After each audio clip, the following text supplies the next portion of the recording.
ॐ अज्ञानतिमिरान्धस्य ज्ञानाञ्जनशलाकया सत्सुरोन्मिलितं येन तस्मै श्रीगुरुवे नमः। नमो विष्णुपादाय कृष्णप्रेष्ठाय भूतले श्रीमते भक्तिवेदान्त स्वामीति नामिने। नमस्ते सारस्वती देवे गौरवाणी प्रचारिणे निर्विशेषशून्यवादी पाशातदेशतारिणे।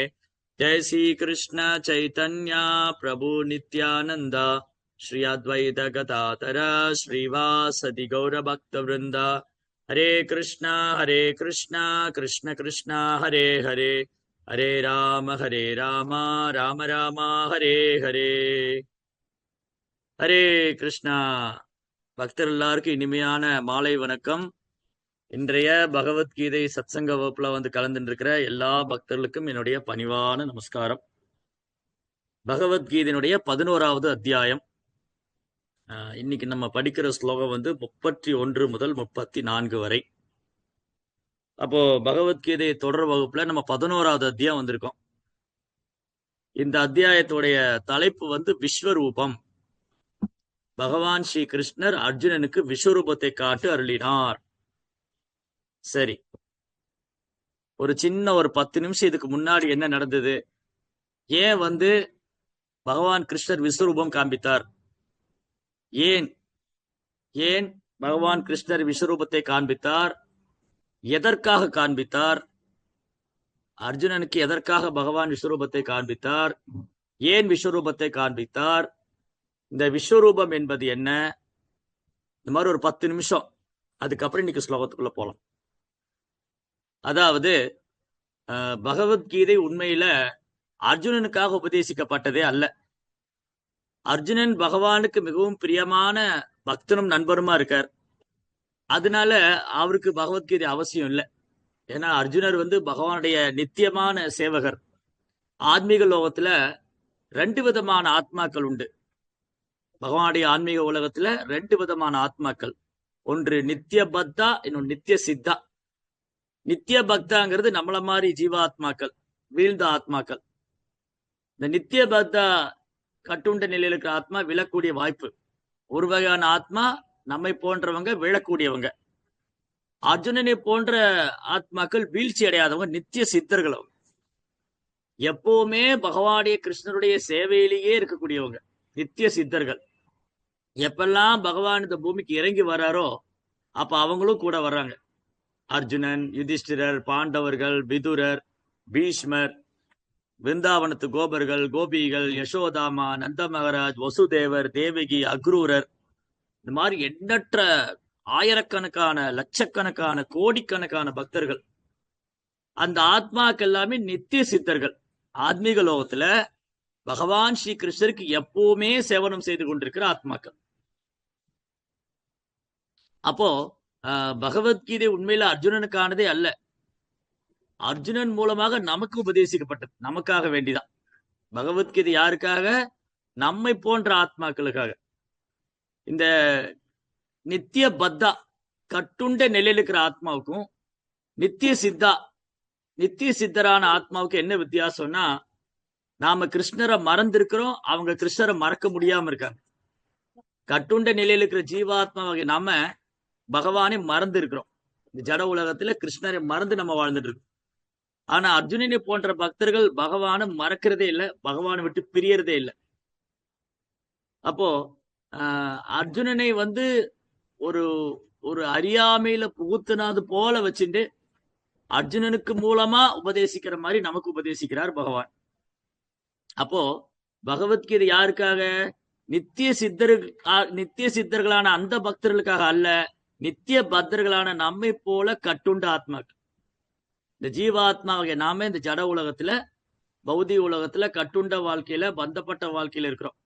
நம்மை போன்றவங்களை விடுவிக்கிறதுக்காக தான் பகவத்கீதையின் முதல் நோக்கமே நம்மளை அறியாமையிலிருந்து விடுவிக்கிறது தான். பகவத்கீதையின் முதல் நோக்கம் என்னது? நம்ம எல்லாரையும் அறியாமையிலிருந்து விடுவிக்கிறது. அறியாமைன்னு என்னது? இந்த உடலோட அடையாளப்படுத்திக்கிறது. நான் சத்திரியன், நான் பிராமணன், நான் ஏழை, அவன் பணக்காரன், நான் உயர்ந்தவன், அவன் தாழ்ந்தவன், நான் உயர்ந்த ஜாதி, அவன் தாழ்ந்த ஜாதி, இந்த மாதிரி வாய்ஸ் பிரேக் ஆகுதுன்னு போட்டிருக்காங்களே. என்னுடைய வாய்ஸ் கிளியரா இருக்குங்களா? கிளியரா வருதுங்க பிரபுஜி. ஓகே, அப்போ ஹரே கிருஷ்ணா. அவங்களுக்கு தான் நெட் ப்ராப்ளம் நினைக்கிறேன். Kavita net problem. மாதாஜி. ஹரே கிருஷ்ணா. எஸ், ஹரே கிருஷ்ணா. ஸோ நம்ம இந்த உடலோடு நம்ம வந்து உடலோடு அடையாளப்படுத்திக் கொள்ளும் போது, நான் இந்த நாட்டை சேர்ந்தவன், இந்த சமுதாயத்தை சேர்ந்தவன், இந்த இனத்தை சேர்ந்தவன், இந்த மதத்தை சேர்ந்தவன் என்று நம்மளை அடையாளப்படுத்திக் கொள்கிறோம். இப்ப பாருங்க, பகவத்கீதையில முதல்ல அர்ஜுனனும் அப்படிதான் அடையாளப்படுத்திக்கிட்டார். நான் வந்து சத்திரியன், நான் குரு வம்சத்தவன், இவர்கள என் உறவினர்கள், ஸ்வஜனா.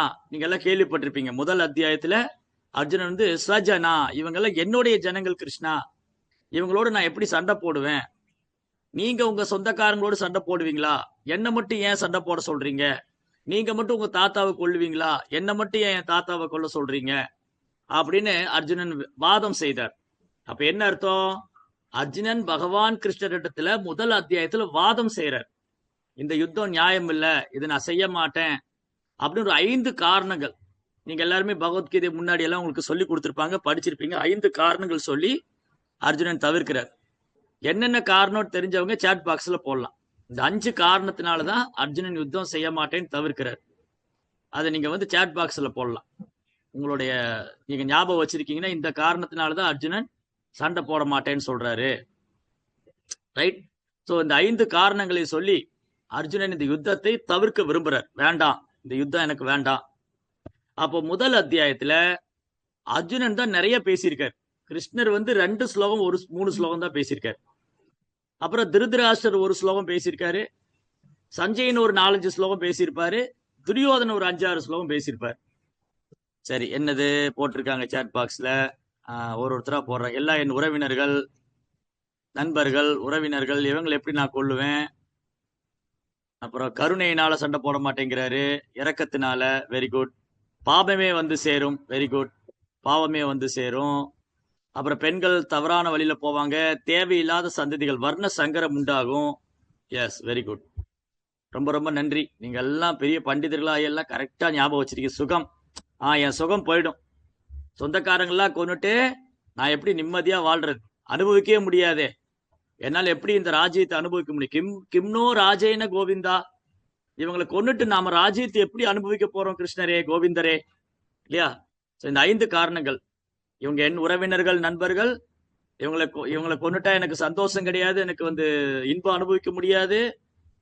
அப்புறம் வந்து இவங்களை கொண்டா எனக்கு பாவமே வந்து சேரும். அதுக்கப்புறம் இவங்களை கொல்றதுனால நமக்கு என்ன லாபம்?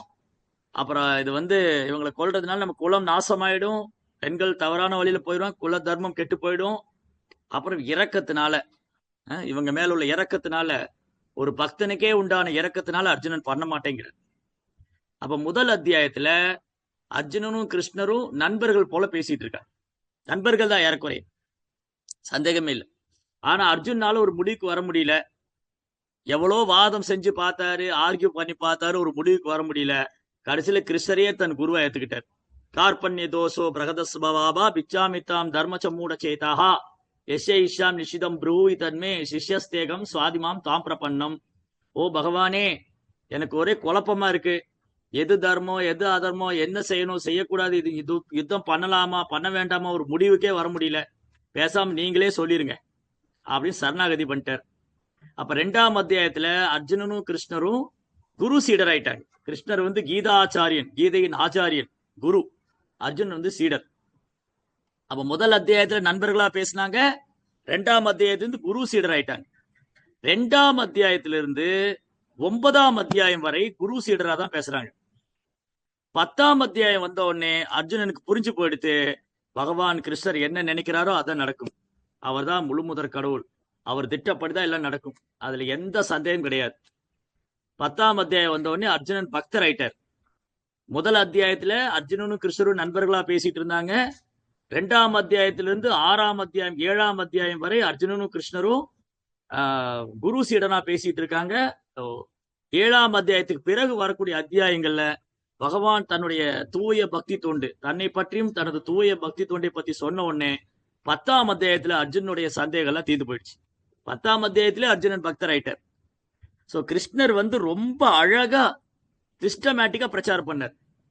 முதல்ல அறியாமை போகணும், நான் இந்த உடல் எல்லாம் அறியாமை போகணும். அது 2ஆம் அத்தியாயத்துல ஆத்ம விஞ்ஞானத்தை பத்தி சொன்னார். 3ஆம் அத்தியாயத்துல எப்படி கர்மத்தை யோகமா செஞ்சு அதுல இருந்து தப்பிச்சுக்கிறதுன்னு சொன்னாரு. 5ஆம் அத்தியாயத்துல கர்மத்தை எப்படி கிருஷ்ணருக்காக செய்யறதுன்னு சொன்னார். கிருஷ்ண உணர்வுல எப்படி நல்ல பக்தி மனப்பான்மையோட செய்யறது, பற்றுதல் இல்லாம எப்படி செய்யறது. 4ஆம் அத்தியாயத்துல அவரை பற்றி உன்னதமான அறிவு, அவர் எப்படி இந்த பூமியில தோன்றாரு, எதுக்காக தோன்றாரு, இந்த பூமியில தோன்றி அவர் என்னென்ன அற்புதங்கள் பண்றாரு, இதெல்லாம் தெரிஞ்சுக்கிறதுனால என்ன நன்மை, இதெல்லாம் சொன்னார். 6ஆம் அத்தியாயத்துல பல்வேறு யோக முறைகளை பத்தி சொன்னார். 7ஆம் அத்தியாயத்துல படைப்பு யார் பண்றாங்க ரகசியத்தை சொன்னார். தான் படைப்பு கர்த்தாவா இருக்கேன். 8ஆம் அத்தியாயத்துல அந்த பரம புருஷரை எப்படி அடைவதுன்னு சொல்றார். 9ஆம் அத்தியாயத்துல தூய்மையான பக்தி தொண்டை பத்தி சொல்றார். ரொம்ப அழகா கிருஷ்ணர் சொல்லி கொடுக்கிறார். எப்படி நம்மை போன்ற ஒரு கட்டுண்ட வாழ்க்கையில பந்தப்பட்ட வாழ்க்கையில் இருக்கிற ஜீவாத்மா பகவத்கீதை படிச்சா என்ன முடிவுக்கு வரணும், கிருஷ்ணருடைய பக்தராகணும், அவரை சரணாகதி பண்ணி அவருக்கு அன்பு செய்யணும். அதுதான் பகவத்கீதை நோக்கம், பகவானுடைய திட்டம் அதுதான். பாருங்க, அழகா முதல் அத்தியாயத்துல குழப்பம் இருக்கிறது. நம்ம எல்லாருக்கும் குழப்பம். இந்த உலகத்துல குழப்பமே இல்லாத ஆள் இருக்காங்களா? எல்லாருக்குமே குழப்பம். இது சரியா தப்பு. சில சமயங்கள்ல படித்த பண்டிதர்மார் வேற குழம்பிடுறாங்க. இதை பகவான் சொல்றார், கிம் கர்ம கிம கர்மேதி கவயோகி அத்திர மோகிதா.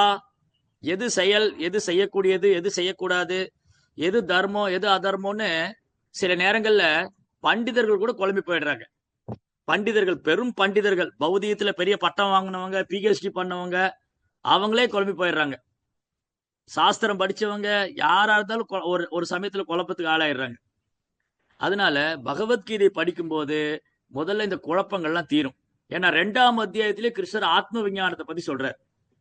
3ஆம் அத்தியாயத்துல கிருஷ்ணர் எப்படி கர்மத்தை யோகமா செய்யறது. 4ஆம் அத்தியாயத்துல கிருஷ்ணர் தன்னுடைய அவதாரத்துடைய நோக்கம். 5ஆம் அத்தியாயத்துல எப்படி நாம் செய்யக்கூடிய செயலை பற்றில்லாம நிஷ்காம கர்ம யோகா.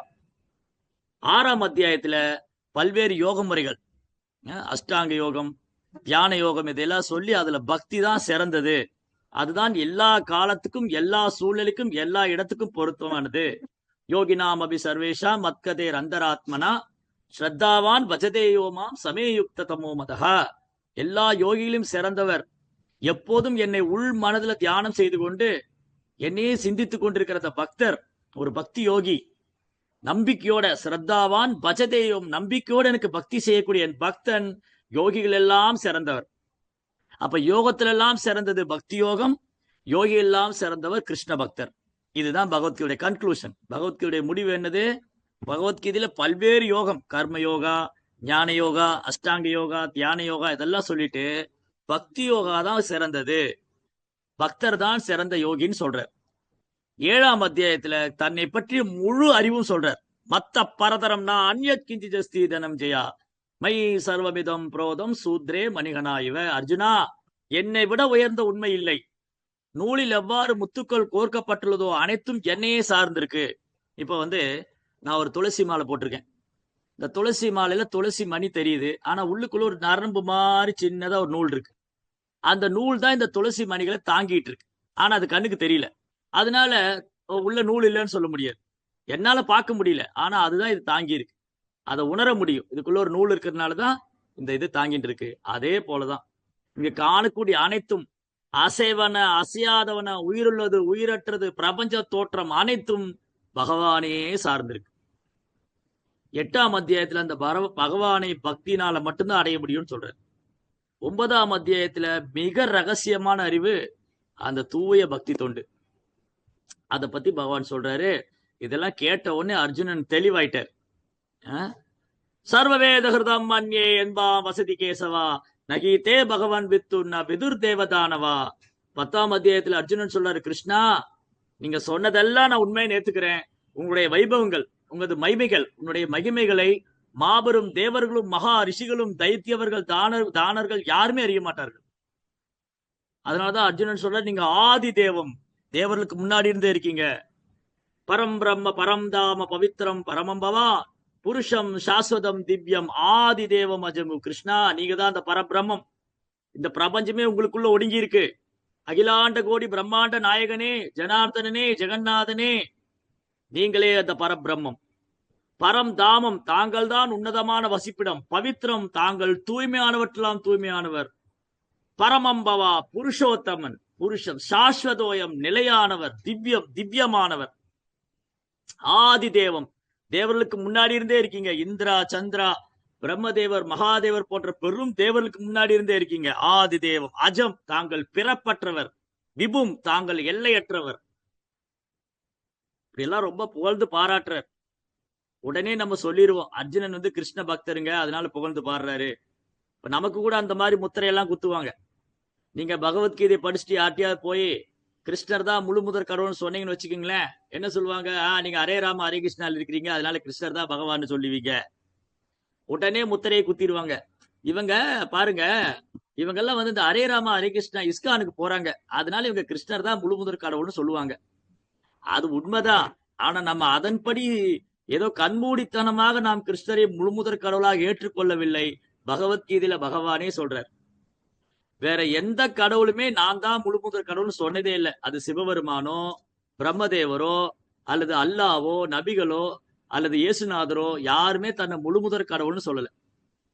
பகவான் இங்க நேரடியாக சொல்கிறார், அகம் சர்வஸ்ய பிரபவோ மத்த சர்வ பிரவர்த்ததே இதி மத்வா பஜதேமா புதாபாவ சமன்விதா. ஓ அர்ஜுனா, அந்த ஆத்மீக லோகமானாலும் சரி, இந்த பௌதிக லோகமானாலும் சரி, இரண்டுக்கும் நான் தான் ஆதாரம். அகம் சர்வஸ்ய பிரபோ, அனைத்துக்கும் நானே ஆதாரம். அகம் சர்வஸ்ய பிரபோ மத்த சர்வம், எல்லாம் என்னிடமிருந்தே தோன்றுகிறது. இதை யார் அறிந்து கொள்கிறார்களோ அவர் எனக்கு அன்பு தொண்டு செய்வாங்க, பக்தி தொண்டு செய்வாங்க. அவங்க புத்திசாலிகளே பரம புத்திசாலி, அதி புத்திசாலின்னு. அதனால பகவானுக்கு சேவை பண்றதுன்னா இந்த உலகத்துல சாதாரண விஷயம் அல்ல, அது அதீதமான புத்திசாலித்தனம். அதுவும் பாகவதம் என்ன சொல்லுது, யார் வந்து சைத்தன்ய மகாபடி ஏக்கத்துல சேர்ந்து, இந்த இஸ்கான்ல ஹரே கிருஷ்ணா ஏக்கத்துல சேர்ந்து ஹரே கிருஷ்ணா கிருஷ்ண கிருஷ்ணா ஹரே ஹரே, ஹரே ராமா ராம ராமா ஹரே ஹரே நாம ஜபிக்கிறாங்களோ அவங்க அதி புத்திசாலின்னு சொல்லி. கிருஷ்ணவர்ணம் துஷா கிருஷ்ணம் சாங்க உபாங்க ஆஸ்தரம் யஜ்யம் சங்கீர்த்தன பிராய யஜேதிகி சுமேதசா. மேதசா சுமேதசா, மேதானா மேதாவினா புத்திசாலி, சுமேதசா அப்படின்னா ஆதி புத்திசாலி. அப்ப கலியுகத்துல யாரு வந்து பக்தர் சங்கத்துல வந்து ஹரே கிருஷ்ணா கிருஷ்ண கிருஷ்ண ஹரே ஹரே, ஹரே ராம ராம ராம ஹரே ஹரே நாம ஜபிக்கிறாங்களோ, பகவத்கீதை படிக்கிறாங்களோ, பாகவதம் படிக்கிறாங்களோ அவங்கள அதி புத்திசாலி. அவங்க இந்த உலகத்துல தெரிஞ்சுக்க வேண்டியது ஒண்ணுமே இல்லை. நம்ம இந்த உலகத்துல தெரிஞ்சுக்க வேண்டியதோ படிக்க வேண்டியது ஒண்ணுமே இல்லை. சரி, அப்போ 10ஆம் அத்தியாயத்துல பகவான் இதெல்லாம் சொல்லி அர்ஜுனன் வந்து கிருஷ்ணரை வந்து ரொம்ப அழகா நீங்க தான் அந்த பரபிரம்மம் எல்லாம் சொல்றாரு. அப்ப உடனே சொல்லிடுவோம் இல்லையா, இது அர்ஜுனன் அவரு கிருஷ்ணருடைய நண்பர் பக்தர் அதனால புகழ்றாருன்னு. அப்ப அர்ஜுனன் என்ன சொல்றாரு, இது நான் சொல்லல கிருஷ்ணா, இது என்னுடைய கருத்து அல்ல கிருஷ்ணா, நீங்க தான் பரபிரம்மம், நான் சொல்லல. இந்த மாதிரி ஆச்சாரியன்மார்கள்லாம் சொல்லி கேட்டிருக்கேன். அசிலர், தேவலர், வியாசர், நாரதர், இந்த மாதிரி மாபெரும் ரிஷிகள், மகா ரிஷிகள், மாபெரும் பக்தர்கள், மாபெரும் மேதாவிகள், ஆச்சாரியன்மார்கள் அவங்க சொல்லி நான் கேட்டிருக்கேன். இப்ப அதை கண்ணு முன்னாடி பாக்குறேன். அதனால கிருஷ்ணா உங்க வைபவங்களை சொல்லிக்கிட்டே இருங்க, எனக்கு திகட்டவே மாட்டேங்குது. விஸ்தேராத்மனாத் யோகம் விபூதிம் ச ஜனார்தனா ஊயகதுக்கு திருத்துகீர் சுன்பதோ நாஸ்திமே அமிர்தம். கிருஷ்ணா நிறுத்திடாதீங்க, உங்க வைபவங்களை சொல்லிக்கிட்டே இருங்க, எனக்கு கேட்டுக்கிட்டே இருக்கணும் போல இருக்குன்னு. அப்ப பகவான் என்ன பண்றாரு, தன் வைபவங்களை எல்லாம் தன்னுடைய மகிமைகள், தன்னுடைய அதி அற்புத ஆற்றல், தனது அதீதமான சக்தி, அற்புதமான சக்தி, தனது மகிமைகளை வந்து 10ஆம் அத்தியாயத்தில் சொல்றாரு. அர்ஜுனா, நான் உயிர்வாளிகளில் ஆத்மா, நான் நீர்த்தேக்கங்களில் சமுத்திரம், மலைகளில் மேரு, ஸ்தாவரங்களில் ஹிமாலயம், சர்ப்பங்களில் வாசுகி, இதெல்லாம் சொன்னார். பாண்டவர்களில் தனஞ்சயன், தேவர்களில் இந்திரன், இதெல்லாம் சொல்லிட்டே வர்றார். சரி, இப்ப என்ன ஆச்சு, அர்ஜுனன் கிருஷ்ணாவோட வைபவங்களை கேட்டாரு. இப்ப அதை கண் கூட பார்க்கணும். கிருஷ்ணா, நீங்க வந்து உங்க இதுக்கு முன்னாடி அத்தியாயத்துல உங்க வைபவங்களை எல்லாம் சொன்னீங்க. 10வது அத்தியாயம் பூர்ணத்தின் வைபவம், பகவானை பற்றிய வைபவம். அதை நான் கொஞ்சம் பார்க்கணும்னு ஆசைப்படுறேன், அதெல்லாம் எனக்கு காண்கிறீங்களா? அந்த வைபவங்களை நான் காண விரும்புகிறேன். அப்போ பிரபுபாதர் என்ன எழுதுறாருன்னா, அர்ஜுனனுக்கு சந்தேகம் இல்ல, ஓ கிருஷ்ணர் இப்படி எல்லாம் சொல்றாரு, இது உண்மையா இருக்குமோ. நம்மள மாதிரி ஆளுதான் சந்தேகப்படுவோம். நம்மள மாதிரி ஆளுக்குதான் இதெல்லாம் சும்மா கதை விடுறாங்க, அது எப்படி ஒரு ஆள் வந்து பெரிய சமுத்திரமா இருக்க முடியும், அது எப்படி அவரே ஒரு பெரிய ஸ்தாவரமா இருக்க முடியும், அது ஸ்தாவரத்துல அவரே எப்படி இமாலயமா இருக்க முடியும், அவரே எப்படி மேருவா இருக்க முடியும், அவரே எப்படி இப்படி இருக்க முடியும், அவரே எப்படி அப்படி இருக்க முடியும் அப்படிங்கிற சந்தேகங்களை நமக்கு தான். அர்ஜுனனை போன்ற தன்னை உணர்ந்த ஆத்மாக்கள் நித்திய சித்தர்களுக்கு பகவான் மேல எல்லளவும் சந்தேகம் கிடையாது. பகவான் கிருஷ்ணர் தான் பரம புருஷோத்தமனான முழுமுதற் கடவுள் என்பதில் எல்லளவும் சந்தேகம் கிடையாது. அப்போ அர்ஜுனன் ஏன் அந்த விஸ்வரூபத்தை காண வேண்டும் ஆவல் கொண்டார்? பின்னாடி நம்மள மாதிரி நிறைய முட்டாள்கள் பகவத்கீதை படிப்போம்னு அவருக்கு தெரியும். அதனால இவங்க எல்லாம் தெரிஞ்சுக்கிட்டோம். பின்னாடி வரக்கூடிய முட்டாள்கள் தெரிந்து கொள்ள வேண்டும் பகவான் கிருஷ்ணர் யாரு. இப்ப நம்ம எல்லாம் கிருஷ்ணரை மறந்து போயிட்டோம். மறந்து போய் இந்த ஜட உலகத்துல இந்த பௌதிக விஷயங்களை அனுபவிக்கிறதுல ஆவல் கொண்டிருக்கு. எப்படியாவது இந்த உலகத்தை அனுபவிக்கணும், எப்படியாவது இயற்கையை அடக்கி ஆளணும், எப்படியாவது எதையாவது கட்டுப்படுத்தணும், நானே அனுபவிக்கணும், நானே எஜமானனா இருக்கணும், நானே எல்லாத்துக்கும் காரணமா இருக்கணும். இப்படி நான்கிற அகங்காரம் கொண்டிருக்கு. இந்த அகங்காரம் கொண்டிருக்கிற ஆத்மா பகவானை மறந்துட்டதுனால அர்ஜுனன் புரிய வைக்கிறாரு, ஓ ஜீவாத்மாக்களே, இதோ பாருங்க, இவர்தான் பரம புருஷோத்தமனான முழுமுதற் கடவுள். நீங்க நம்ப மாட்டீங்கல்ல, இந்த பாருங்க அப்படின்னு நம்முடைய சந்தேகத்தை போக்குவதற்காக, நமக்கு புரிய வைப்பதற்காக பகவான் யாரு. அப்ப விஸ்வரூபம். ஏன் விஸ்வரூப தரிசனம்? ஏன் விஸ்வரூபம்? விஸ்வரூபத்துக்கு கோயில் எல்லாம் கட்ட முடியாது. பகவானுடைய விக்கிரகத்துக்கு, பகவானுடைய விக்கிரகங்கள் பெரிய பெரிய விக்கிரகங்களா இருக்கு. ஊரில போனா 9 அடி ஜெகநாதர், ரங்கநாதர் அப்படி ஆதிசேஷன் மேல பள்ளி கொண்டிருக்கிறார். காஞ்சிபுரத்துல உலகளந்த பெருமாள், பிரம்மாண்டமான விக்கிரகம். பாண்டவ தூத பெருமாள், எல்லாம் பெரிய பெரிய விக்கிரகம். ஆனா விஸ்வரூபத்தை அந்த மாதிரி ஒரு விக்கிரகத்துக்குள்ள கொண்டு வரவே முடியாது. பிரபஞ்சமே விஸ்வரூபத்துக்குள்ள இருக்கு. அப்படி இருக்கும்போது விஸ்வரூபத்துக்கு ஏது கோயில்? உலகத்துல எங்கேயுமே விஸ்வரூபத்துக்கு கோயில் கிடையாது. ஏன்னா விஸ்வரூபத்துக்கு கோயில் கட்ட முடியாது. ஏன்னா பிரபஞ்சமே விஸ்வரூபத்துக்குள்ளதான் இருக்கு. அந்த விஸ்வரூபம் பகவானுடைய பௌதிக தோற்றம். இந்த அனைத்தும் பிரபஞ்சத்துல காணக்கூடிய அனைத்தும் அந்த விஸ்வரூபத்துக்குள்ள இருக்கு. அதான் பகவான் சொன்னாரு, அர்ஜுனா, இந்த விஸ்வரூபத்தை இந்த கண்ணால் உன்னால் காண முடியாது, நான் உனக்கு ஒரு சிறப்பான பார்வையை கொடுக்கிறேன். இந்த கண்களை கொண்டு உன்னால் விஸ்வரூபத்தை காண முடியாது, நான் உனக்கு அந்த தரிசனம் கொடுக்கிறேன், அதுக்கான பார்வையும் நான் கொடுக்கிறேன். அப்ப பாருங்க, பகவானுடைய அற்புதமான சக்தி. அந்த விஸ்வரூபத்தை கூட இந்த கண்களால் பார்க்க முடியாது. அந்த விஸ்வரூபமே பகவானுடைய பௌதிக சக்தி தான். அப்படி இருக்கும்போது பகவானுடைய சச்சிதானந்த ரூபம், ஆத்மீக சக்தி, அவருடைய சொந்த சரீரம், ஷாம சுந்தரன், கோபால், கிருஷ்ணர், அந்த விக்கிரகத்தை எப்படி இந்த கண்ணால பார்க்க முடியும்? இந்த ஜட புலன்களால உணரக்கூடியவர் அல்ல கிருஷ்ணர். பகவான் கிருஷ்ணரை ஜட புலன்களால் உணர முடியாது, இந்த கண்களெல்லாம் காண முடியாது. நாத்திகர்கள்லாம் சவால் விடுவாங்க, எங்க கிருஷ்ணர் கடவுளை முன்னாடி வர சொல்லு பார்க்கலாம். கடவுளே இல்ல, சும்மா கிருஷ்ணர் ஏதோ கற்பனை பண்ணிக்கிட்டு இருக்கிறாங்க. நாத்திகர்கள் சவால் விடுவாங்க. பிரபுபாட்ட கூட கேட்டாங்க, பிரபுபாதரே, நீங்க கிருஷ்ணர் தான் கடவுள் சொல்றீங்க, முன்னாடி வர சொல்லுங்க பார்க்கலாம், உங்களால கடவுளை காட்ட முடியுமா? அப்ப பிரபுபா சொன்னாரு, என்னால கடவுளை காட்ட முடியும், உன்னால பார்க்க முடியாதுன்னு. என்னால கடவுளை காமிக்க முடியும், உன்னால பார்க்க முடியாது, அதற்கான பார்வை உன்னிடத்தில் இல்லை அப்படின்னு. அப்ப பகவான் கிருஷ்ணருடைய சச்சிதானந்த ரூபத்தை எப்படி பார்க்க முடியும்? அவருடைய நித்தியமான, கிருஷ்ணருடைய நித்தியமான அறிவு நிறைந்த ஆன்மீகமான சரீரம். இந்த விஸ்வரூபம் கூட பௌதிக சரீரம் தான், ஆனா கிருஷ்ணருடைய ரூபம் ஆன்மீகமானது. இங்க காமாட்சி அம்மா போட்டிருக்காங்க, என்னால கேட்க முடியல, காண்ட் ஹியர்னு. எல்லாருக்கும் நான் பேசுறது தெளிவா கேக்குதுங்களா? அப்ப அவங்களுக்கு நெட் ப்ராப்ளமா? ஹரே கிருஷ்ணா ஹரே கிருஷ்ணா கிருஷ்ண கிருஷ்ணா ஹரே ஹரே, ஹரே ராம ராம ராம ஹரே ஹரே. இங்க ப்ராப்ளம் இல்லைன்னா சாட் பாக்ஸ்ல போடுங்க. ஓகே, கிளியரா இருக்கு. அப்ப அவங்களுக்கும் நெட் ப்ராப்ளம் தான். சரி, என்ன பேசிட்டு இருந்தோம்? பகவானுடைய பௌதிக தோற்றமான விஸ்வரூபத்தை காண்பதற்கு இந்த கண்ணால பார்க்க முடியாது, அதுக்கே ஒரு ஞான கண்ணு வேணும். சாஸ்திர ஞான சக்ஷுஷு, ஞானம் என்ற கண், அறிவு என்ற கண் கொண்டுதான் அதை பார்க்க. விஸ்வரூபத்தை பார்க்கறதே இந்த கண்ணால், ஊன கண்ணால பார்க்க முடியாது. அப்ப பகவானுடைய தற்காலிகமான தோற்றம், பகவானுடைய தற்காலிகமான பௌதிக தோற்றமான பிரபஞ்ச தோற்றமான அந்த விஸ்வரூபம் விராட புருஷனை இந்த கண்களால் கொண்டு காண முடியாதுங்க போது, அவருடைய நித்தியமான ஆனந்தமான சரீரம், அவருடைய உன்னதமான ஆன்மீக சரீரம், அதை ஜட கண்களால பார்க்க முடியாது. பிரேமம் என்ற, அன்பு என்ற, பக்தி என்ற மை பூசப்பட்ட கண்ணால தான் பார்க்க முடியும். பிரேமாஞ்சன, பிரேம அஞ்சன, அஞ்சனம்னா மை, பிரேமாஞ்சனா, பிரேமம் என்ற மை பூசப்பட்ட கண், அன்பு என்ற மை பூசப்பட்ட கண். பிரேமாஞ்சன துரித பக்தி விலோச்சலேன சந்தர் சதைவ ஹிருதயேசு விலோகயந்தி எம் ஷாம சுந்தரம் அச்சிந்திய குணஸ்வரூபம் கோவிந்தமாதி புருஷம் தமகம் பஜாமி. அந்த கோவிந்தனை, ஆதி புருஷனை, can't see you, voice is very clear. Okay, அந்த கோவிந்தனை, ஆதி புருஷனை பக்தி அல்லது அன்பு என்ற மை பூசப்பட்ட கண்களால தான் பார்க்க முடியும். நான் வந்து பிஹெச்டி பண்ணிருக்கிறேன், டாக்டரேட் பட்டம் வாங்கிட்டேன், கிருஷ்ணரை பார்க்க முடியுமா? முடியாது. நான் உயர்ந்த குலத்துல பிறந்துட்டேன், கிருஷ்ணரை பார்க்க முடியுமா? முடியாது. நான் சமஸ்கிருதெல்லாம் படிச்சு ஸ்காலர் ஆயிட்டேன், பட்டம் வாங்கிட்டேன், பார்க்க முடியுமா? முடியாது. நான் வேதங்களை தலைகீழ பாராயணம் பண்ணிருக்கேன், பார்க்க முடியுமா? முடியாது. அன்பு, பக்தி என்ற மைப்பூச பட்ட கண்களால் மட்டும்தான் கிருஷ்ணரை பார்க்க முடியும். வேற எந்த தகுதி வைத்துக் கொண்டு கிருஷ்ணரை உணர முடியாது. அப்போ இந்த விஸ்வரூபத்தை காண்பதற்கே ஒரு சிறப்பான பார்வை தேவைப்பட்டது. அப்ப பகவான் அர்ஜுனனுக்கு ஒரு சிறப்பான பார்வை கொடுத்தாரு. அந்த ஞானம் என்ற கண் கொண்டு அர்ஜுனன் பார்க்க ஆரம்பிச்சாரு.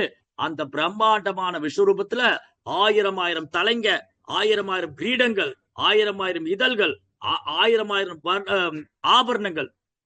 அந்த ஆபரணங்களுடைய ஒளி எல்லா திசையும் பரவி இருக்கு. பகவானுடைய தேஜஸ், அந்த விஸ்வரூபத்தினுடைய தேஜஸ், அந்த ஆபரணத்துடைய ஒளி வந்து எல்லா திசையும் பரவி இருக்கு. கண்ணை பிரகாசிக்குது. பிரம்மாண்டமான கிரீடங்கள், 1000 கரங்கள், 1000 தலைகள், 1000 இதழ்கள். அர்ஜுனன் பார்த்து பிரமிச்சு போனார். பிரமிச்சு போய், நான் காண்பது கனவா நினைவா, இது உண்மையா? அர்ஜுனனும் கிருஷ்ணரும் நண்பர்களா இருந்தாங்க. நண்பர்களுக்குள்ள அன்பு வந்து சக்கிய ரசம். சக்கியம்னா அன்பு, நட்பு, நட்பு ரீதி, நட்பு கலந்த நண்பனான அன்பு. அப்ப அர்ஜுனனுக்கும் கிருஷ்ணருக்கும் நட்பு ரீதியான அன்பு இருந்தது. இப்ப சக்கிய ரசத்திலிருந்து அர்ஜுனன் அற்புத ரசத்தை பாக்குறார். கிருஷ்ணனுடைய அற்புதமான ஆற்றல், கிருஷ்ணருடைய அற்புதமான ஆற்றலை பார்த்தாரு. தகச்சு போனார். தகச்சு போறாரு. அதுல பாக்குறாரு. நமஸ்காரம் Prabhuji, every today. Okay, sure. So Arjunan தகச்சு போனார். யார் இவரு? இந்த கிருஷ்ணரை வந்து என் நண்பன்னு சொல்லியிருக்கேன். ஏ நண்பா, ஏ கிருஷ்ணா, ஏ யாதவா, ஏ மாதவா, ஏ சகேதி. அஜ்ஜஹோ, நான் யாருன்னு புரியாம, இது வரைக்கும் கிருஷ்ணர் யாருன்னு புரியாம அவரை டே கிருஷ்ணா, ஏ நண்பனே, ஏ பார்த்தனே, சாரி, ஏ யாதவனே, தோல் மேல கை போட்டிருக்கேன், ஒரே தட்டுல சாப்பிட்டிருக்கேன், ஒன்னா படுத்து தூங்கியிருக்கோம், காலெல்லாம் மேல போட்டிருக்கிறேன். எவ்வளவு பெரிய அபராதம் பண்ணிட்டேன். இந்த கிருஷ்ணரை போய் யார் இவரு? இவர் முழுமுதற் கடவுள் போய் என் நண்பன் நினைச்சு நான் எல்லாம் அபராதம் செஞ்சுட்டேனே. சில நேரங்கள் சபையில கூட அவரை இன்சல்ட் பண்ணிருக்கிறேன். நண்பர்கள் என்ன பண்ணுவாங்க, நண்பர்களுக்குள்ள சபையில எல்லாம் பார்க்க மாட்டாங்க. ஏய், நீ யாருன்னு எனக்கு தெரியும்டா, உன்னை பத்தி எனக்கு தெரியாதா, அப்படி எல்லாம் பேசி சபையில வந்து நண்பனை வந்து இன்சல்ட் பண்ணுவார். ஆனாலும் நண்பர் எப்படி இருக்கு, சரி இவன் என் ஃப்ரெண்டு தானே சொல்லிட்டு போறான். அந்த மாதிரி எல்லாம் பழகி இருக்கிறாங்க. அந்த மாதிரி பழகின அர்ஜுனன் இப்ப கிருஷ்ணரை பார்த்து பிரமிச்சு போனார், திகச்சு போனார். தயவுசெய்து நீங்க யாரு சொல்லுங்க, தயவுசெய்து நீங்க யாரு, உங்க நோக்கம் என்ன? இந்த விஸ்வரூபத்தை பார்த்து அர்ஜுனன் கேட்கிறார். இப்பதான் நம்ம ஸ்லோகத்துக்குள்ளே போறோம். அர்ஜுனன் மிகுந்த பயத்தால் 2 கேள்விகளை கேட்கிறார். ஆக்யாகி மே கோபவானுக்ர ரூபோ நமோஸ்து தே தேவ பிரசீத விஜ்ஞாதுமிச்சாமி பவந்தமாத்யம் நகி பிரஜானாமி தவ பிரவிற்த்திம். ஓ தேவர்களின் இறைவனே, உக்கிரமான ரூபமே, தாங்கள் யார் என்பதை தயவு செய்து எனக்கு கூறுங்கள். உங்களுக்கு எனது பணிவான வணக்கங்கள். என்னிடம் கருணை காட்டுங்கள். தாங்களே ஆதிபுருஷர். உங்களது நோக்கம் என்ன என்பதை அறியாததால் அதை தெரிந்து கொள்ள நான் ஆவலாக இருக்கின்றேன். பாத்தீங்களா, அர்ஜுனன் கிளம்பி போயிட்டார். இந்த கிருஷ்ணரை வந்து என் நண்பன் நினைச்சிட்டு இருந்தேன். ஆனா இவர் யாரு? தேவாதி தேவன், ஆதி தேவன். கிருஷ்ணா வந்து தேவாதி தேவன். ஓ தேவர்களின் இறைவனே, நீங்க எதுக்கு இந்த உக்கிரமான ரூபத்தை எடுத்துட்டு இருக்கீங்க? இந்த உக்கிரமான ரூபத்துல நீங்க ஏன் வந்திருக்கீங்க? உங்களுக்கு எனது வணக்கம். தயவுசெய்து உங்களோட நோக்கம் என்னன்னு சொல்லுங்க. எதுக்காக இந்த ரூபத்தை எனக்கு காமிச்சிருக்கீங்க நீங்க? இப்போ இந்த விஸ்வரூபத்தோட நோக்கம் என்ன அப்படின்னு அர்ஜுனன் கேட்கிறார். அர்ஜுனனுக்கு பயம் வந்துருச்சு. விஸ்வரூபத்தை பார்த்த உடனே 1000 வாய்ங்க, அந்த வாயில அப்படி நெருப்பு கக்குறாரு. அண்ட சராசரங்கள், என்னது சமுத்திரங்கள், பெரும் மலைகள், பல்வேறு கிரகங்கள்லாம் அந்த வாய்க்குள்ள பாக்குறாரு. எப்படி இருக்கு யோசிச்சு பாருங்க. திடீர்னு நம்ம முன்னாடி கிருஷ்ணர் வந்து பிரம்மாண்டமான ரூபம் எடுத்து பயங்கரமான இந்த மாதிரி விஷயம் எல்லாம் பண்ண நம்ம நடுநடுங்கி போயிடுவோம். ஐயோ என்னது இது? கிருஷ்ணா உங்களை நான் புல்லாங்குழல் ஏந்தி தான் பார்த்திருக்கேன். நீங்க இப்படியெல்லாம் இருக்கீங்களா?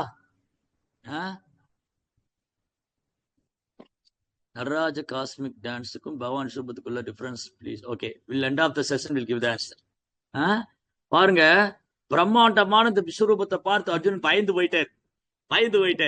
பயந்து போய் இப்ப பிரார்த்தனை செய்யறாரு. நீங்க யாரு, எதுக்காக இந்த பிரம்மாண்ட ரூபத்துல வந்திருக்கீங்க, உங்க நோக்கம் என்ன, நான் தெரிஞ்சுக்க ஆவலா இருக்கிறேன். அடுத்தது இப்ப பகவான் பேசுறார்.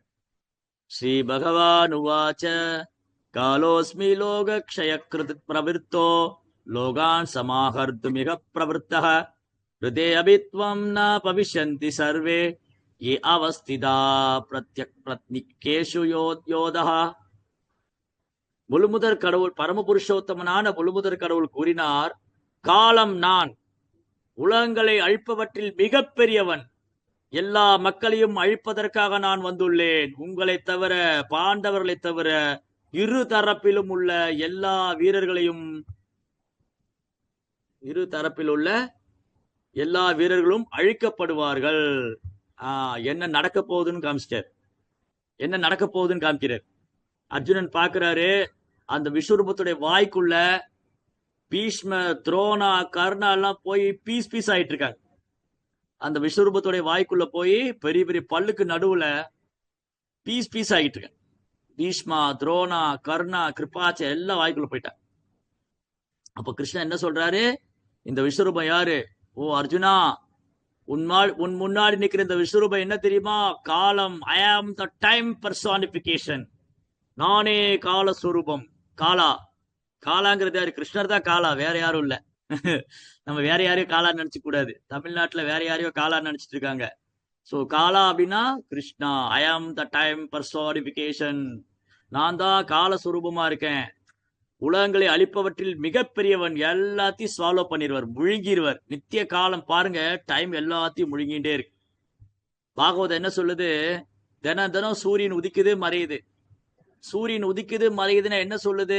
மறைமுகமா நம்முடைய ஒரு நாள் எடுத்தாச்சு. நம்முடைய ஆயுள்ல தினம் சூரியன் உதிக்கும் போது மறையும் போது நம்ம ஆயுள்ல ஒரு நாள் போயாச்சு. அடுத்த நாள் வந்தாச்சு, அடுத்த நாள் ஒரு நாள், இப்படியே காலத்து நம்முடைய ஆயுள் எடுத்துக்கிட்டு சூரியன் நம்ம ஆயுளை விழுங்கிட்டு இருக்கு எவ்ரி டே.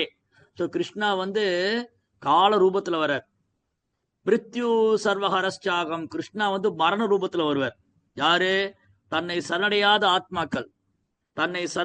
ஆத்மாக்கள் பௌதிக பற்றுதலால உலக விஷயங்கள்ல மூழ்கி போய் புலன்பம் அனுபவிக்கிற ஆத்மாக்களுக்கு கிருஷ்ணா கால ரூபத்துல எல்லாத்தையும் எடுத்துன்னு போயிடுவார். பெரிய திட்டம் போடுவாங்க. அங்க இடம் வாங்கணும், இங்க இடம் வாங்கணும், அங்க வேலைக்கு போய் சம்பாதிக்கணும், வெளிநாட்டுல போய் சம்பாதிக்கணும், அந்த பையனுக்கு சேர்த்து வைக்கணும், பேரப்பிள்ளைக்கு சேர்த்து வைக்கணும், எல்லா திட்டம் போடுவாங்க. ஒரு செகண்ட்ல கிருஷ்ணா எல்லாத்தையும் தூக்கின்னு போயிடுவார். ஒரு செகண்ட்ல அவர் கால ரூபத்துல எல்லாத்தையும் சால்வ் பண்ணிடுவார், விழுங்கிடுவார்.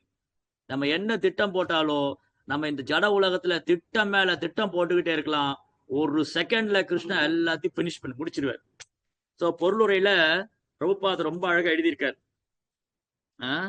ஸோ கிருஷ்ணா எப்படின்னா எல்லாரையும் விழுங்கிடுவாராம். இல்ல நான் பிராமணன், கிருஷ்ணா என்ன விட்டுருவாரு? நோ. பிராமணர்கள், சத்திரியர்கள் மற்றும் அனைவருமே காலப்போக்கில் பரமனால் உணவை போன்று விழுங்கப்படுகின்றனர். இந்த உலகத்துல எந்த பிறப்பு இருந்தாலும் சரி, ஒருத்தர் எந்த பிறப்புல இருந்தாலும், எந்த மூலையில இருந்தாலும், அவர் எப்பேற்பட்ட ஜாம்பவானா இருந்தாலும் கிருஷ்ணா கால ரூபத்துல எல்லாத்தையும் விழுங்கிடுவார். ஜாதசிகி திருவம் மிருத்யு திருவம் ஜென்ம மிருத்யுச்ச தஸ்மாத் அபரிஹாரத்தே நத்வம் சோசிது மர்கசி. பிறக்கப்பட்ட எல்லாரும் ஒரு நாள் இறக்க போறாங்க, இறக்கப்பட்ட எல்லாரும் ஒரு நாள் பிறக்கிறாங்க. காலத்தை யாராலும் வெல்ல முடியாது, காலத்தை தடுத்து நிறுத்த முடியாது.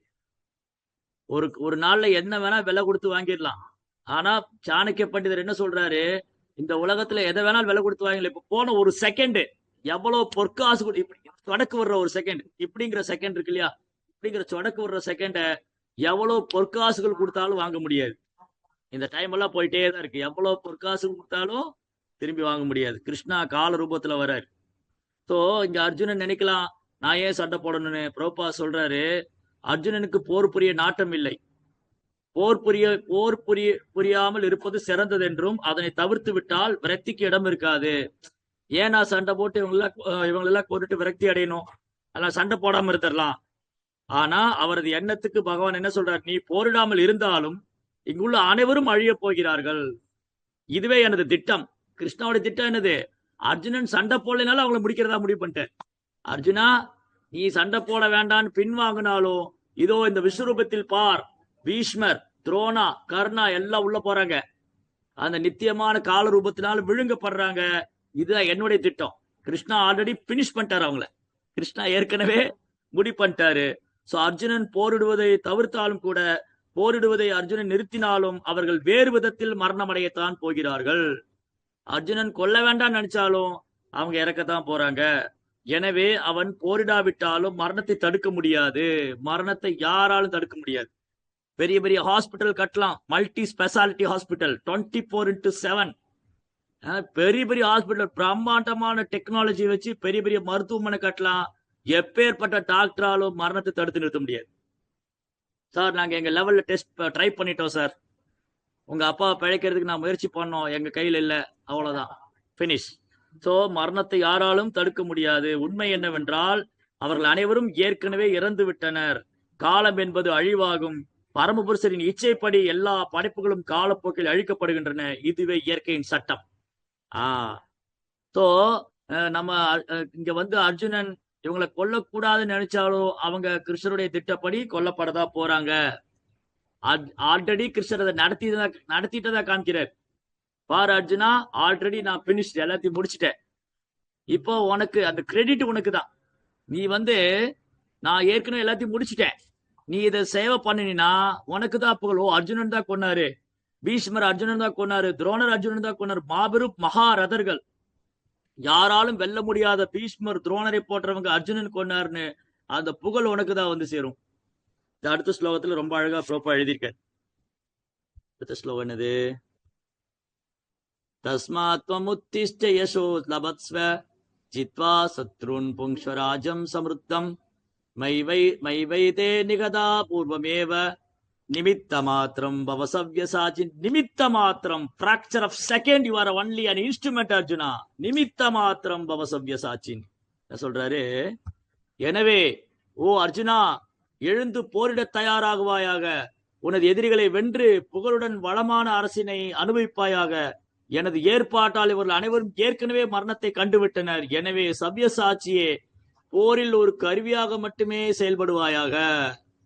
எஸ். சோ இங்க என்ன ஒரு தெளிவான பதில் நமக்கு கிடைக்குது, என்ன ஒரு தெளிவான பாடம், நமக்கு ஒரு அழகான பாடம் என்னன்னா, நாம என்னைக்குமே தனியா திட்டம் போடவே கூடாது.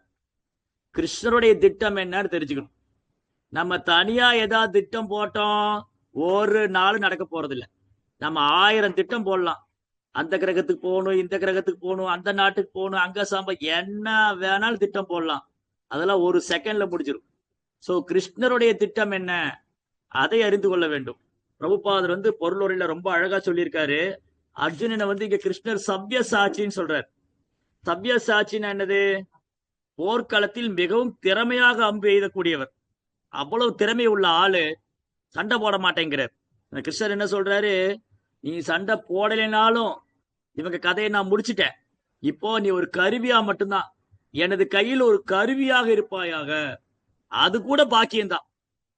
ஏன்னா கிருஷ்ணர் தேர்ந்தெடுக்கிறாரே இவரை கருவியா பயன்படுத்தணும்னு. அதனால அர்ஜுனனுக்கு வந்து இங்க தயங்க வேண்டிய அவசியமே இல்லை.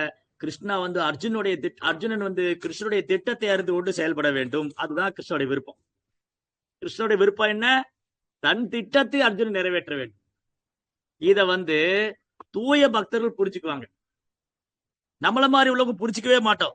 நம்ம ஒரு திட்டம் போடுவோம், நடக்கவே, என்னடா அது, நான் என்ன திட்டம் போட்டாலும் நடக்கவே மாட்டேங்குது. அப்ப என்ன அர்த்தம், நம் திட்டத்தை இறைவன் அங்கீகரிக்கவில்லை, ஏற்றுக்கொள்ளவில்லை. அதனால அவருடைய திட்டம் என்ன, பகவான் எனக்கு என்ன திட்டம் வச்சிருக்கிறாரு, நான் ஒரு திட்டம் போடுறத விட கிருஷ்ணர் எனக்கு என்ன திட்டம் வச்சிருக்காரு நம்ம தெரிஞ்சுக்கணும். சோ பொருளுரையில பிரபுபாதர் ரொம்ப அழகா சொல்லியிருக்காரு.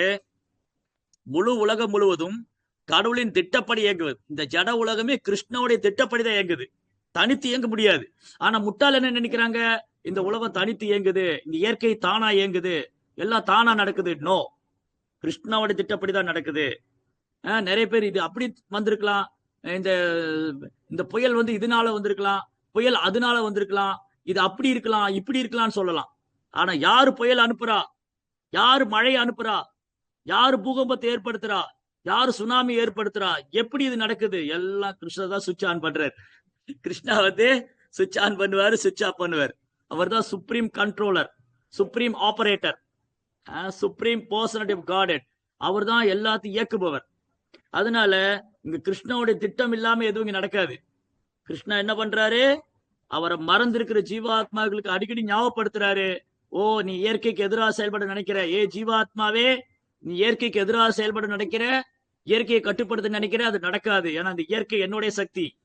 நீ இயற்கையை துஷ்பிரயோகம் செய்ய நினைக்கிறாய், நீ பொய்யகங்காரத்தினால இந்த இயற்கையை அடக்கி ஆள நினைக்கிறாய், அது சாத்தியம் அல்ல அப்படின்னு கிருஷ்ணா இங்க அடிக்கடி காமிக்கிறார். இது முட்டாள்களுக்கு புரியவே மாட்டேங்குது. எவ்வளவு புயல் வந்தாலும், எவ்வளவு வெள்ளப்பெருக்கு வந்தாலும், வருஷம் டிசம்பர்ல வெள்ளப்பெருக்கு வரும், மார்ச் மாசம் வந்து குடத்தை தூக்கிட்டு தண்ணிக்காக போவாங்க. இந்த முட்டாள்கள் எவ்வளவு திட்டம் போட்டாலும் ஒரு செகண்ட்ல கிருஷ்ணா எல்லாத்தையும் பிரேக் பண்ணிடுவார், எல்லாத்தையும் தவிடு பொடி ஆக்கிடுவார். சோ இங்க என்ன சொல்றார் பிரபுபாதா, கிருஷ்ணாவுடைய திட்டம் என்ன, கட்டுண்ட ஆத்மாக்கள் முழுமுதற் கடவுளின் திருநாட்டிற்கு திரும்பி செல்வதற்காக ஒரு வாய்ப்பை இந்த பிரபஞ்ச தோற்றம். கிருஷ்ணா இந்த ஜட உலகத்தை படைச்சது நம்ம அனுபவிக்கிறதுக்காக அல்ல. நம்ம தப்பா புரிஞ்சுக்கிட்டு இருக்கிறோம். நீங்க பெரும்பாலும் என்ன நினைக்கிறாங்க, என்னங்க வாழ்க்கை, இருக்கிறவருக்கு எல்லாத்தையும் அனுபவிச்சிருங்க, ஒரு நாள் செத்து போறீங்க, ஒரு நாள் செத்து போயிடுவீங்க, அதனால எல்லாத்தையும் அனுபவிச்சிருங்க. நோ, இந்த ஜட உலகம் எதுக்காக, இந்த ஜட உலகம் படைக்கப்பட்டது நமக்கு ஒரு வாய்ப்பு கிருஷ்ணாட்ட திரும்ப போறதுக்காக. எல்லா ஜீவாத்மாவுக்கும் ஒரு வாய்ப்பு கிருஷ்ணாட்ட திரும்ப செல்லணும். அவர்கள் இந்த பௌதிக இயற்கையை கட்டுப்படுத்த முயன்று, நம்ம எல்லாருமே இந்த இயற்கையை கட்டுப்படுத்த நினைக்கிறோம். இதுதான் அதிகார மனப்பான்மை. இந்த அதிகார மனப்பான்மை, அகங்காரம் இருக்கிற வரைக்கும் இந்த வாழ்க்கையிலிருந்து நம்ம விடுபடவே முடியாது. புனரப்பி ஜனனம், புனரப்பி மரணம், புனரப்பி ஜனனி ஜடரே சயனம், பிறப்பு இறப்புங்கிற சக்கரத்துல ஒழுந்துகிட்டே இருப்போம். அதனால பிரபஞ்சத்தின் படைப்பும் அழிவும் இறைவனின் பரம ஆணையின் கீழ் செயல்படுகிறது. இதை ஒருவர் அறிந்து கொள்ள வேண்டும். அப்போதான் மகிழ்ச்சியாக வாழ முடியும். ஒருவன் பூர்ண கிருஷ்ண உணர்வுடன் தனது வாழ்வை பகவானின் திவ்யமான தொண்டிற்காக அர்ப்பணித்தால் அவன் பக்குவமானவன் ஆவான். எப்ப நம்ம மனித வாழ்க்கை பக்குவமாகுது, நாம் கிருஷ்ணனுடைய திட்டத்தை தெரிந்து கொள்ளணும்.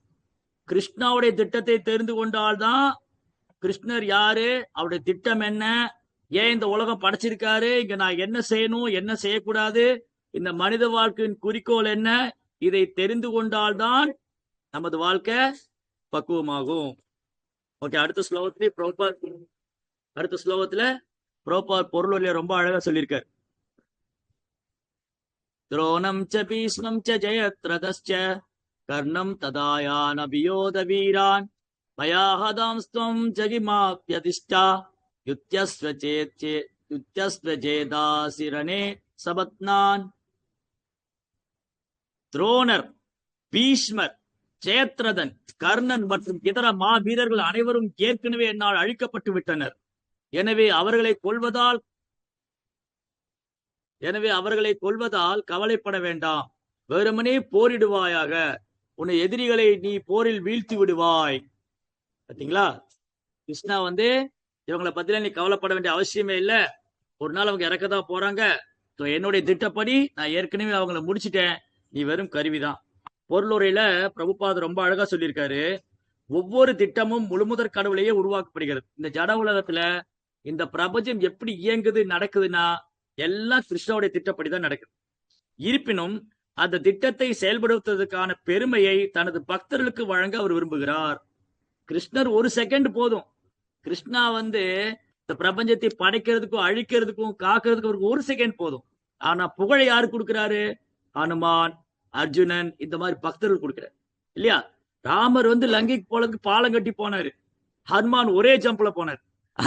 அவர் வந்து ராமர் வந்து லங்கைக்கு போறதுக்கு இந்த வானரங்கள்லாம் வச்சு அழகா ஒரு பாலம் கட்டினார், கல்லெல்லாம் மிதந்தது ராமா ராமான்னு எழுதி போடும்போது. ஆனா ஹனுமான் என்ன பண்ணாரு, ஒரே ஜம்ப்ல போனாரு. அப்போ ராமரோட ஹனுமான் பெரியவர் ஆயிடுவாரா, அவர் முழுமுத கடவுள் ஆயிடுவாரா? பகவான் வந்து ஹனுமானுக்கு அந்த சிறப்பு கொடுக்கிறாரு, தன் பக்தனுக்கு அந்த புகழ் கொடுக்கிறாரு. அதே போலதான் அர்ஜுனன் வச்சு இவங்களை எல்லாம் கொல்லணும்னு அவசியம் இல்லை. கிருஷ்ணா வந்து அசுரங்களை தண்டிக்கிறதுக்கு அர்ஜுனுடைய தயவெல்லாம் அவருக்கு தேவையில்லை, அவராலே முடியும். ஆனா புகழ் அர்ஜுனனுக்கு கிடைக்கணும்னு நினைக்கிறார், புகழ் வந்து அர்ஜுனனுக்கு கிடைக்கணும்னு நினைக்கிறார். சோ மேலும் பிரபுபாத் என்ன சொல்றாரு, அவரது விருப்பப்படி அவரது திட்டங்களை நிறைவேற்றும் பக்தரிடம் அவர் மிகவும் அன்புடனும் கருணையுடனும் இருக்கிறார். அப்ப யார் ஒருத்தர் வந்து கிருஷ்ணருடைய திட்டம் என்னன்னு தெரிஞ்சு செயல்படுறாங்களோ அவங்க பகவானுக்கு ரொம்ப அன்பு உள்ளவங்களாகவும் பகவானுக்கு அவங்க மேல ரொம்ப பிரியமுள்ளவங்களா ஆயிடுவாங்க. சரிங்க, அது எப்படிங்க தெரிஞ்சுக்கிறது? இது கிருஷ்ணருடைய திட்டம் என்ன, பகவானுடைய திட்டம் என்னன்னு எப்படி நான் தெரிஞ்சுக்கிறது? கிருஷ்ணர் என்கிட்ட என்ன விரும்புறாரு, கிருஷ்ணர் என்கிட்ட என்ன எதிர்பார்க்கிறாரு? கிருஷ்ண பகவான் என்னிடம் என்ன விரும்புகிறார், அவர் திட்டம் என்ன, அவர்கிட்ட என்கிட்ட என்ன எதிர்பார்க்கிறாரு, இது எப்படி நான் தெரிஞ்சுக்கிறது? அடுத்த வரியில சொல்றார், எனவே ஒவ்வொருவரும் கிருஷ்ண உணர்வில் செயல்பட்டு ஆன்மீக குருவின் மூலமாக முழுமுதற் கடவுளை புரிந்து கொள்ளும்படி தனது வாழ்வை வடிவமைத்துக் கொள்ள வேண்டும். சோ கிருஷ்ணாவுடைய திட்டம் என்ன நமக்கு எப்படி தெரியும்? பிரபுபார் புஸ்தகம் படிக்கணும், பக்தர் சங்கத்துல வரணும், கிருஷ்ணருக்கு பக்தி செய்கிற மாதிரி நம்ம வாழ்க்கையை அமைச்சுக்கணும். கிருஷ்ண உணர்வை பின்பற்ற மாதிரி, பகவானுக்கு பக்தி செய்வது மாதிரி நம்ம வாழ்க்கையை அமைச்சுக்கிட்டு, பிரபுபாதர் என்னெல்லாம் நமக்கு சொல்லி கொடுத்திருக்கிறாரோ அந்த பக்தியோக நெறிமுறைகள் எல்லாம் கடைபிடிக்கும் போது நம்ம கிருஷ்ணருக்கு ரொம்ப பிரியமானவங்களாயிடும். முழுமுதற் கடவுளின் திட்டங்களை அவரது கருணையால் புரிந்து கொள்ள முடியும். பகவானுடைய திட்டத்தை பகவானுடைய கருணையால் தான் புரிஞ்சுக்க முடியும், அல்லது அவரது தூய பக்தருடைய கருணையினால்.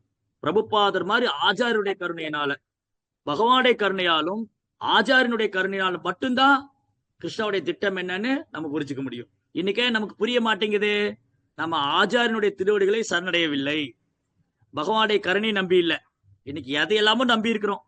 சிலர் வந்து அரசியல் தலைவரை நம்பி இருக்கிறாங்க, சிலர் சினிமா நடிகரை நம்பி இருக்கிறாங்க, சிலர் கணவனை நம்பி இருக்காங்க, சிலர் மனைவியை நம்பி. யாரையும் இங்க நமக்கு பாதுகாப்பு கிடையாது, யாராலையும் நம்மளை காப்பாற்ற முடியாது. கிருஷ்ணர் மட்டும்தான் நம்ம விடுவிக்க முடியும். அதனால அவர் கருணையை நாம் நம்பி இருக்க வேண்டும். அவரது பக்தர்களின் திட்டங்களும் அவருடைய திட்டங்களை போன்றதே. சரி, பகவானுடைய திட்டம் என்னது? நம்ம எல்லாம் இந்த அறியாமையிலிருந்து விடுவிச்சு இந்த பிரபஞ்சம் சிருஷ்டிக்கப்பட்டதே நம்ம அவர்கிட்ட திரும்ப வர்றதுக்கு தான். பிரபுபாடு திட்டம் என்னது? பிரபுபாடு திட்டம் அதே தான். இந்த பூமியில வந்து எல்லாருக்கும் கிருஷ்ண பக்தி சொல்லி கொடுத்து பகவான் அழைச்சின்னு போகணும். அப்ப ரெண்டு பேரோட திட்டமும் ஒண்ணுதான். அத்தகைய திட்டங்களை பின்பற்றி தனது வாழ்க்கை போராட்டத்தில் ஒருவன் வெற்றி பெற வேண்டும். வாழ்க்கையே போராட்டம் தான், தினம் தினம். மனசு கூட போராட்டம், புலங்களோட போராட்டம், இயற்கையோட போராட்டம், வாழ்நாள் முழுதும் போராட்டம் தான். எதனால? எப்ப நான் இந்த ஜட உடல் எடுத்துக்கிட்டனோ, எப்ப இந்த உலகத்துல வந்தனோ, அப்ப மனசுனால தொல்லை, மற்ற ஜீவராசிகளால தொல்லை, இயற்கையினால தொல்லை, எப்படியோ வாழ்க்கையில தன் நிலையை தக்க வைத்துக் கொள்ள நாம் ஒவ்வொருவரும் நம் வாழ்க்கையை தக்க வைத்துக் கொள்ள போராடிட்டு இருக்கிறோம். இந்த போராட்டத்துக்கான விடிவு காலம் என்னது? நாம் கிருஷ்ணருடைய தாமரை திருப்பாதங்களை சரணடைய வேண்டும். கிருஷ்ணருடைய தாமரை திருப்பாதங்கள் எப்படி சரணடைகிறது?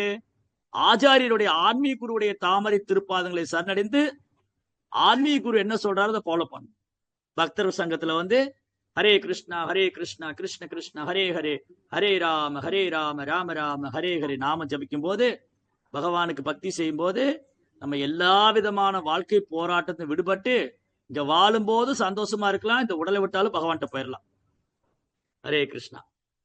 ஸ்ரீமத் பகவத்கீதா கி ஜெய், ஸ்ரீல பிரபுபாத் கி ஜெய்.